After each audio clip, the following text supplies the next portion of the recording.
Jadi pemimpin yang bertakwa ini dibantu dengan mengalirkan rahmat dan berkat. Rahmat dan berkat ni pun ramai orang tak faham. Sebenarnya tuan-tuan, yang kita boleh buat kerja, rezeki kita murah, kita boleh beribadah ini kerana ada sesuatu yang tersembunyi, iaitu tangan-tangan yang berkat, adanya wali-wali, adanya mujadid, adanya sahibuz zaman di zaman itu. Kerana hatinya yang baik, maka berkat itu dialirkan sehingga kita ini tidak mendapat bala bencana, bahana dan sebagainya, bahayanya kerana berkat wali-wali ini. Jadi kalau kita sebutkan dari segi hujah logiknya ialah kita ini yang selalunya saya ajar tuan-tuan, kita ini tidak ada kuasa, tak pernah ada kuasa. Amal ibadah kita digerakkan oleh Allah Subhanahu Wa Taala. Jadi apa-apa yang kita buat ni bukan bersandar kepada usaha kita. Sebab itu dalam Islam ni ada kata berkat. Berkat mak bapa, berkat pemimpin, berkat orang itu, berkat orang ini. Mana kebaikan dia? Kebaikan dia tu mengalir pada kita. Kita yang mendapat rahmat, mendapat nikmat. Ini kita tak sedar.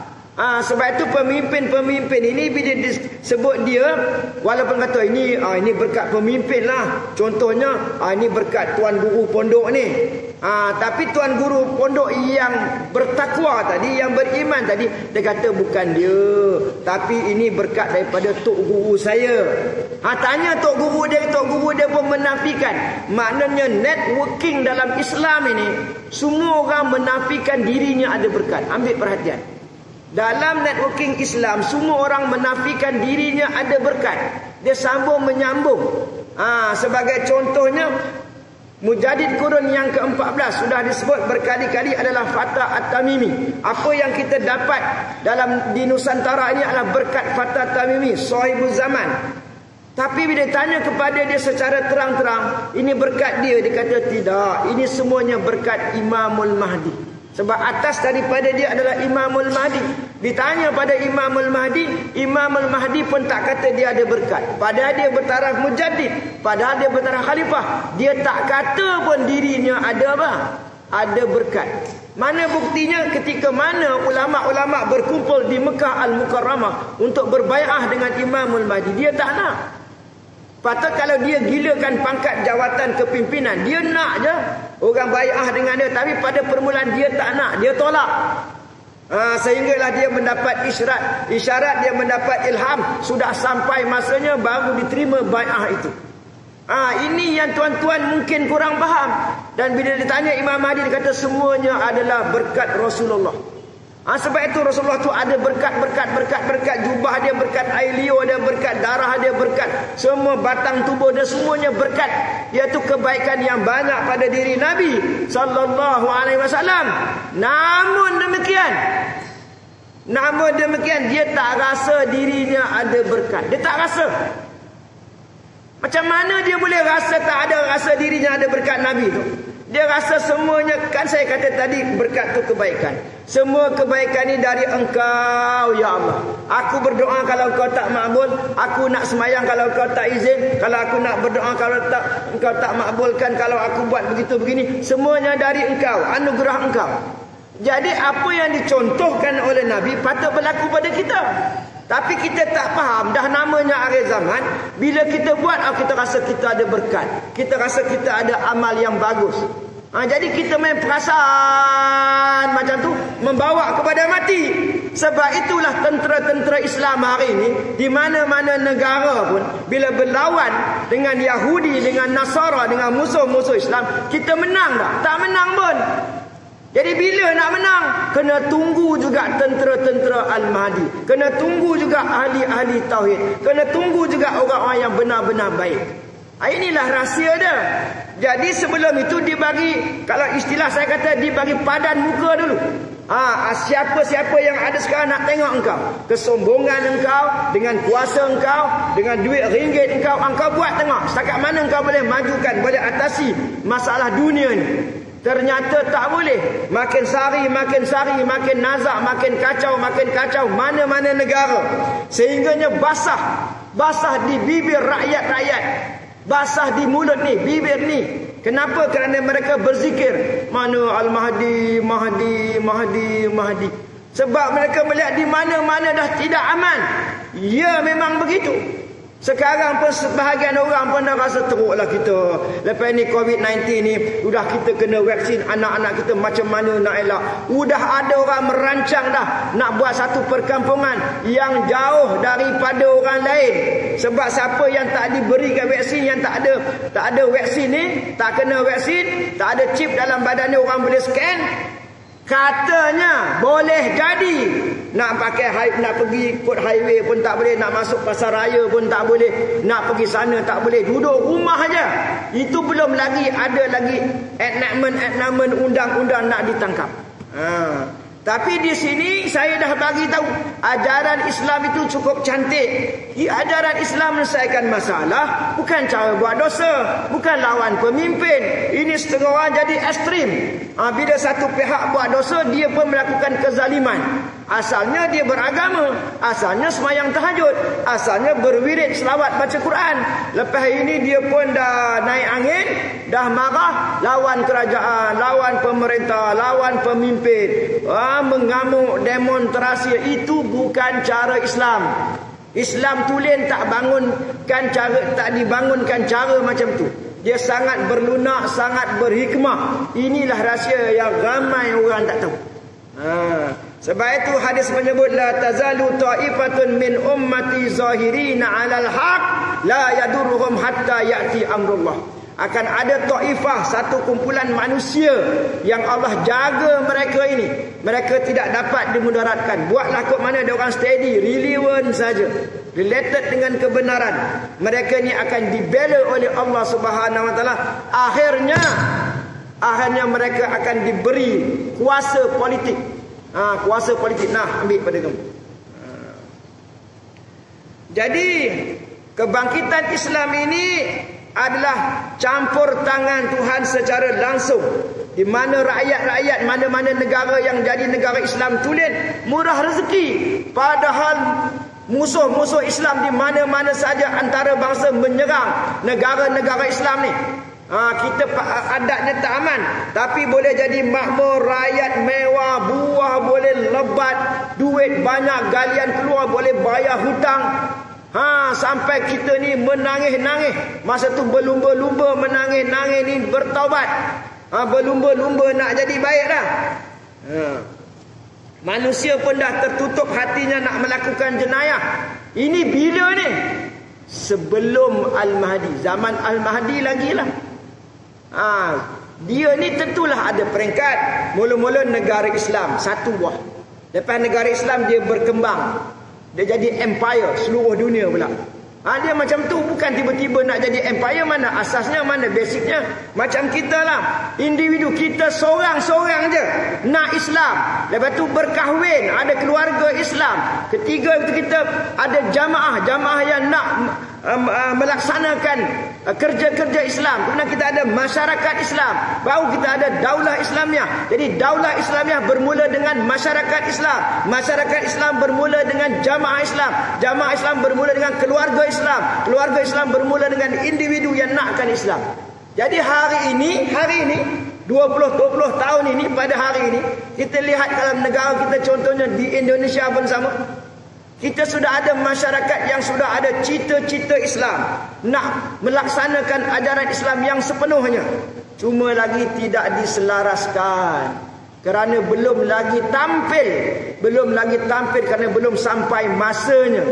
Bila sampai masanya pemimpin ni zahir, maka berlakulah pada ketika itu wa makaru wa makarallah wallahu khairul makirin.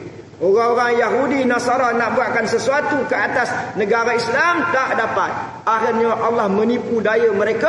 Akhirnya Islam tetap tertegak di atas muka bumi ini. Al-Islam ya'lu wa la yula alih. Di mana apabila ada pemimpin yang penuh dengan barakah ini, manusia-manusia, hati manusia ini malu nak buat maksiat. Maka bersihlah negara sebarang kemungkaran. Walaupun ada kafir zimmi, iaitu kafir yang mendapat perlindungan dalam negara Islam tersebut, dia nak buat maksiat pun dia malu. Dia malu. Kerana pemimpin itu ada karamah. Dulu yang ni yang orang tak percaya karamah, tak percaya ya kaza, tak percaya. Dia akan timbul semula. Bagaimana pemimpin ni boleh scan, boleh baca dosa mazmumah kita. Jadi kita takutlah. Selama hari ni kita mana ada takut. Jumpalah ulama-ulama mana ada kita takut. Mana ada. Ulama tu bukan tahu aku siapa. Ulama tu bukan boleh baca hati aku. Pada adatnya umumnya begitu. Tapi yang ni pemimpin yang dijanjikan, dia boleh scan, dia boleh baca. Semuanya dengan izin Allah. Itu menunjukkan bahawa manusia tak ada kuasa. Wali tak ada kuasa. Mujahid tak ada kuasa. Nabi tak ada kuasa. Tapi bila mana mereka bertakwa, benar-benar takutkan Allah. Wattaqullah wa yu'allimukumullah. Bila kamu takut kepada Allah, Allah akan ajar kamu. Masa tu orang menggigil takut. Dia boleh scan, boleh baca dosa kita. Sampai peringkat itu. Jadi Islam yang nak bangkit kali yang kedua ni sangat-sangat luar biasa. Bukan boleh diakal-akalkan mengikut apa yang kita rasa-rasa. Belum lagi kasih sayang sesama manusia, bekerja sama, hormat menghormati. Sampai nyarih-nyarih nak bergaduh. Dia nak tolong, kawan tu pun nak tolong. Biar aku tolong. Kamu ni biar betul, aku yang nak tolong. Sampai begitu sekali mengutamakan orang lain. Udahlah kita utamakan orang lain buat baik, tapi kita rasa kita tak selamat. Jumpa kawan kita, kamu tengok aku ni, tengok muka aku ni, ada tak sifat-sifat munafik dalam diri aku ni? Ini berlaku kepada Sayyidina Umar. Sayyidina Umar jumpa sahabat dia, kamu tengok aku, adakah pada diri aku masih ada lagi sifat-sifat munafik? Padahal dia dijamin masuk syurga. Inilah ciri-ciri orang yang bertakwa. Sejarah akan kembali berulang. Sejarah akan kembali berulang.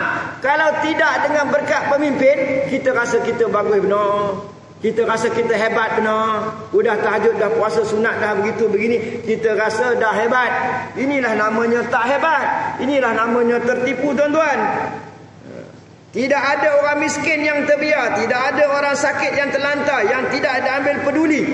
Sebab itu Sayyidina Umar sebagai pemimpin yang adil. Pemimpin yang adil ni bukan senang. Yang mendapat perlindungan di padang mahsyar. Pergi dari pemimpin, pergi ke ceruk kampung. Sampai orang kampung pun tak kenal dia. Tu Sayyidina Umar tu balik daripada luar negara. Lantaklah dia. Saya peduli apa dia, dia tak ambil tahu hai rakyat. Sekarang ni makcik ni duduk jauh ceruk kampung. Mana boleh macam tu? Sebagai seorang pemimpin, dia mesti tahu, ambil tahu hai rakyat dia. Sehingga diceritakan apabila seekor binatang, kambing mati pun dia anggap salah kerana rasa hati dia yang begitu luar biasa. Ini akan berlaku di Nusantara ni, tuan-tuan.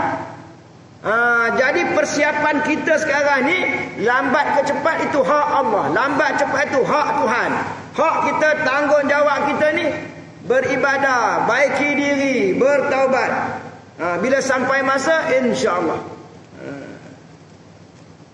Tak ada dah sampai orang yang kaya, yang tamak dan marih. Boleh ada macam tu. Kalau kita fikir-fikirkan tak logik, rasa tak mungkin. Takkanlah macam tu sekali. Ya, macam tu. Masing-masing menjadi pemurah, seronok khidmat kepada orang yang susah, bukan terasa beban, seronok pula. Sehingga perempuan-perempuan yang pergi tak ada yang akan menodai. Barang yang tercicir dijumpa kembali, hilang 1 juta, jumpa 1 juta, subhanallah. Dikembalikan semula kepada yang empunya. Orang musafir berebut-rebut dan tamu, berebut. Pasal apa rebut? Nakkan reda tadi, nakkan pahala tadi. Ini akan berlaku di negara tuan-tuan. Dan saya sudah bagi tahu dulu. Sampai sekarang orang tak nak percaya, tunggulah. Apa dia? Negara pertama dalam dunia. Negara pertama dalam dunia yang akan menjadi negara Islam adalah Malaysia. Bahkan bukan Indonesia. Sebab itu negara kita ni sedang diuji. Kalau orang yang faham, orang yang tak faham, dia kata negara teruk dah, nak merodum dah, macam mana nak jadi negara Islam. Itu dia tadi macam otaknya otak Mu'tazilah lah. Dia duk fikir akal dia. Kau tengoklah negara kita. Vaksin nak datang, ya. Macam mana bangsa Melayu, gaduh. Macam mana politik, tuan-tuan pun tahu. Macam mana ekonomi, tuan-tuan pun tahu. Boleh selesai dalam masa yang singkat COVID-19? Tak boleh. Mana hero nak tunggu? Hero yang ada ni. Pemimpin yang ada ni. Tuan-tuan boleh jawab sendiri. Tetapi nanti tanpa disangka-sangka, tuan-tuan akan terkejut. Bukan terkejut, menangis. Menangis kerana dosa tuan-tuan. Kenapa dosa-dosa kami pula Ustaz? Tunggu masa ni. Nanti dah tahu baru ni. Sekarang tak payah bagi tahu. Sebab manusia ni bukan boleh apa kita cerita ni dia boleh beriman percaya terus. Nabi kata hendaklah kamu perkatakan sesuatu tu mengikut IQ orang tu, mengikut kadar akal fikiran mereka. Kalau tidak dia menjadi fitnah pada kamu. Kamu cerita dah lebih kurang secara umum ambil poin cerita lebih kurang. Dia orang nak percaya, tak percaya sudah. Nanti dah sampai masa dia orang tahulah. Ya, tuan-tuan. Sebab itulah tuan-tuan kena faham negara kita ni ada sultan, ada agung.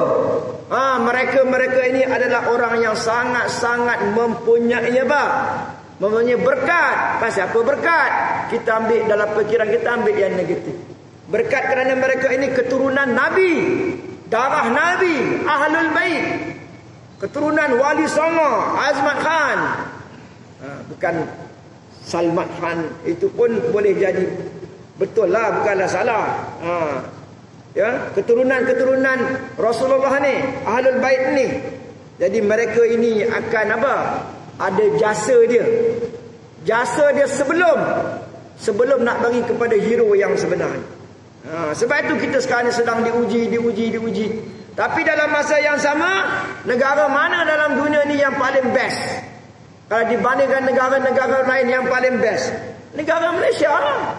Negara Malaysia ni akan jadi baldatun thayyibatun wa rabbun ghafur. Kalau tuan-tuan nak berhujah dengan kawan-kawan kedai kopi cakap macam ni je. Kamu ngaji tak sifat 20? Kamu tahu tak sifat harus bagi Allah? Ni ustaz ni baru habaq ni Malaysia ni akan jadi sebuah negara Islam. Itu masuk dalam mana sifat Allah Subhanahu Wa Taala nak mentakdirkan satu? Masuk dalam sifat harus lah. Sifat harus bagi Allah menjadikan sesuatu. Dia nak menjadikan sesuatu tu A, B tu harus bagi dia. Jadi bila harus, kamu kena kekalkanlah sifat harus bagi dia.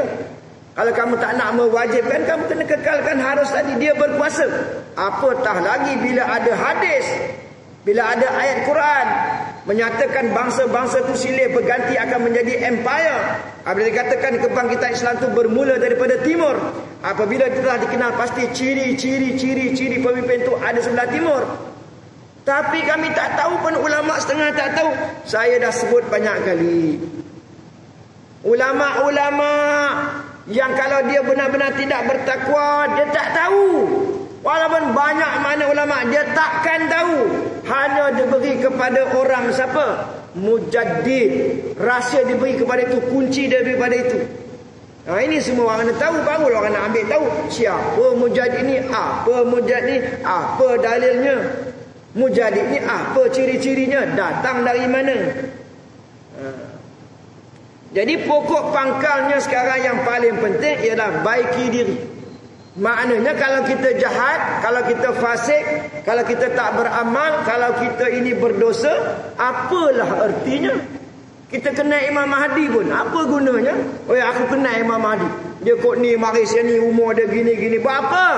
Buat apa kamu kenal dia pun tak guna? Pasal apa tak guna? Udah kita berdosa, fasik, tak nak tobat, bergelumang dengan dosa lagi, seronok lagi dengan dosa, bukan nak bertobat.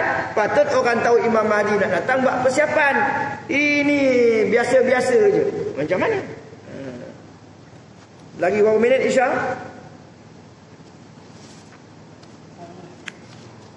4 minit lagi. Jadi pemimpin yang akan datang, dia akan memakmurkan dunia ini, adalah pemimpin pilihan Tuhan. Macam mana nak tahu dia pemimpin ni pilihan Tuhan? Nak tahu dia ni. Tuan-tuan kena bacalah hadis-hadis akhir zaman, kena mula mengkaji. Jangan kira kita, keluarga kita buat baik sama-sama kita je. Kena level tu kena global. Kena upgrade kan, kena luaskan. Kerana kita kena skop tu kita kena besarkan, kena explore lagi, cari lagi hujah-hujahnya. Pemimpin itu ada isyarat, namanya, gelarannya disebut dalam hadis. Jadi pemimpin yang akan datang kali ini, pemimpin yang boleh menyelesaikan semua masalah. Semua masalah. Tinggal lagi kita di umur panjang ke tidak. Jadi kita mintalah, siapa yang Allah nakkan dia diberi peranan, ada peranan dia tak kira lah bidang ni banyak. Maksudnya bidang tu banyak, 10,000 bidang, 1,000,000 bidang. Jadi kita semua ni ada kelebihan-kelebihannya kalau terpilih. Jadi kalau terpilih, kita akan dipanjangkan umur kita untuk bertemu dengan pemimpin kebenaran itu. Tetapi siapa yang tidak berjiwa besar, tidak bercita besar, tidak bercita-cita besar, dia kata aku cukuplah setakat ini. Tuan-tuan tahu apa makna cukuplah setakat ini? Maknanya kita berpuas hati dengan datang ke masjid, berpuas hati dengan menuntut ilmu, berpuas hati dengan ala kadar amal kita selama ini. Sedangkan amal-amal baik kita banyak mana pun tercampur juga dengan dosa-dosa silam. Tercampur juga dengan sejarah-sejarah hitam. Macam mana nak buang, macam mana nak taubat nasuhah tu bukan senang. Usaha boleh lah. Istighfar, semayang sunat taubat, semayang hajat, macam-macam kita buat. Jadi salah satunya ialah bila mana kita bertemu dengan jamaah kebenaran. Jamaah kebenaran. Kita dah tengok lah jamaah ni dalam negara kita. Tengok yang ni mula bagai. Mari 2020 ni nampak dah. Kita kata yang tu bagai. Mari 2020 nampak dah. Rupanya bila dia bukan jemaah kebenaran satu-satu, Allah akan dalam bahasa kita yang agak kasar, kantoikan. Mana bukan dia. Akhirnya tinggallah satu ni. Nanti satu ni akan diberi kuasa. Nanti ramailah orang yang akan berbondong-bondong memasuk Islam. Berbondong-bondong masuk Islam. Dan jangan tuan-tuan terkejut, nanti ada pemimpin-pemimpin yang sempat bertaubat. Kita rakyat biasa belum tentu lagi sempat taubat. Ada pemimpin yang sempat bertaubat, dia lebih tinggi lagi makamnya, kedudukan dia daripada kita. Makam apa? Bukan makam pemimpin. Maknanya kedudukan tu dia lebih bersih daripada kita. Kita ni duk ngata orang, ngatakan pemimpin itu mengumpat sana, mengumpat sini, macam kita bagus sangat. Bila sampai masanya Allah ubah, pemimpin-pemimpin tadi bertaubat, sempat bertaubat, ada yang sempat bertaubat. Bila taubat, bersihlah diri daripada dosa. Yang kita belum sempat lagi bertaubat. Kita nak sempat taubat, tak malu nak minta maaf, bukan senang. Tuan, Datuk, saya minta maaf Datuk. Dulu 5 tahun saya kutuk Datuk. Rapat kutuk Datuk. Boleh cakap macam tu? Baru tahu masa tu. Jadi kesimpulannya tuan-tuan, yang paling penting ialah kita baiki diri. Ada masa lagi, banyak masa. Kita bertobat, rasa diri kita ni teruk, rasa orang lain lagi bagus, kita ni banyak dosa, macam mana lah nak tebus dosa kita. Rasa macam tu. Itu Tuhan suka insya-Allah. Maka nanti dia bagi tunjukkan jalan kita, jalan-jalan menuju keredaan Allah. Wabillahi taufiq wal hidayah. Assalamualaikum warahmatullahi wabarakatuh.